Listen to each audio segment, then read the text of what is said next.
Ever wonder why every zombie apocalypse survivor in the movies gets bitten through their jeans? Spoiler alert, denim wasn't designed for the undead. Now imagine you're standing in your closet right now, staring at your wardrobe, knowing that tomorrow the dead start walking. What are you actually going to wear that'll keep rotting teeth from piercing your skin? Here's the thing, nobody tells you about zombie survival fashion. It's not about looking cool, it's about material science. The average human bite force is around 162 pounds per square inch, but a zombie that doesn't feel pain, they're clamping down with everything they've got. Let's start with the motorcycle enthusiast's dream setup. Picture yourself, head to toe in full leather racing gear. We're talking thick cowhide, the kind that's designed to withstand asphalt at 70 miles per hour. Throw on a reinforced motorcycle jacket with padding at the elbows and shoulders, Kevlar-lined riding pants, steel-toed boots, and gauntlet gloves with knuckle protection. But here's where it gets interesting. You add a turtleneck or high collar underneath, because that exposed neck is basically a neon sign saying, "Bite here." Top it all off with a full-face motorcycle helmet, and you're essentially a leather-wrapped fortress that shambles slightly less than the sign. Zombies chasing you. The catch? You'll sweat through that outfit in about 45 minutes if it's summer. Dehydration kills you before the zombies even get close. Now let's talk about option 2, the modern night approach. We're rating the historical reenactment section and the sporting goods store simultaneously. Start with a fencing jacket as your base layer. Those things are designed to stop a blade traveling at high speed. Over that, you're strapping on a combination of riot gear and tactical equipment. Kevlar forearm guards borrowed from police crowd control, a tactical vest with trauma plates, knee and shin guards from your local hockey shop. Don't forget the gorget, that's medieval neck armor.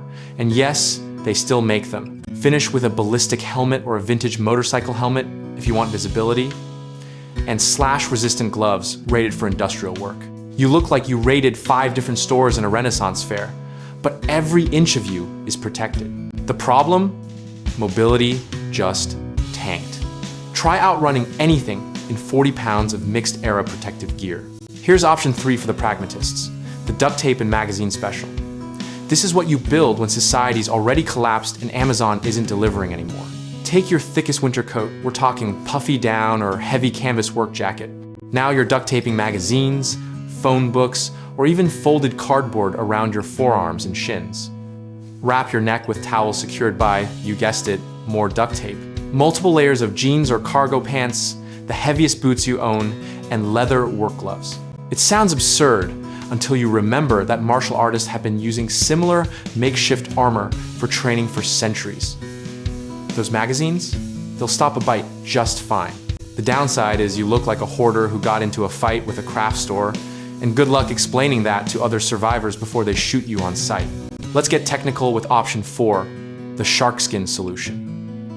Actual chainmail is making a comeback, and not just for medieval enthusiasts. There are companies making cut-resistant clothing from ultra-high molecular weight polyethylene, basically the same material in shark suits. Build yourself an outfit with a cut-resistant undershirt and compression pants as your base layer. Add a chainmail shirt over the top. Modern versions are surprisingly lightweight. Layer that with a tactical jacket. Throw on some puncture-resistant work boots and cut-proof gloves used by glass handlers. This is the outfit that actually makes sense from an engineering standpoint. The material science is there, the bite protection is proven, and you can still move relatively freely. The irony? You'll spend more on this getup than most people's monthly rent, assuming you can even find it all before the apocalypse hits. Option 5 is for the true survivalists, the hazmat meets wilderness approach. You're starting with a military NBC suit.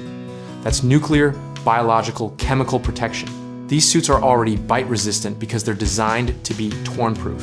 Over that, you're adding a tactical load-bearing vest, not for the pockets, but for the additional layer of tough nylon. Rubber industrial boots that go up past your ankles, double-layered gloves with nitrile underneath and leather on top.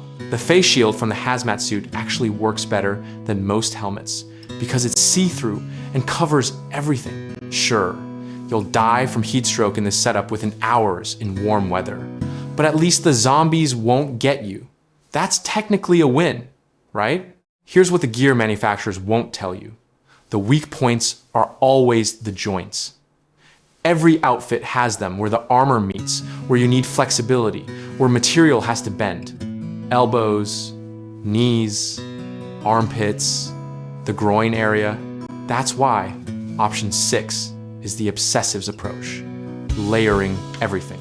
Compression base layer treated with cut-resistant fiber, then thermal underlayer, then the actual protective gear, then an outer shell.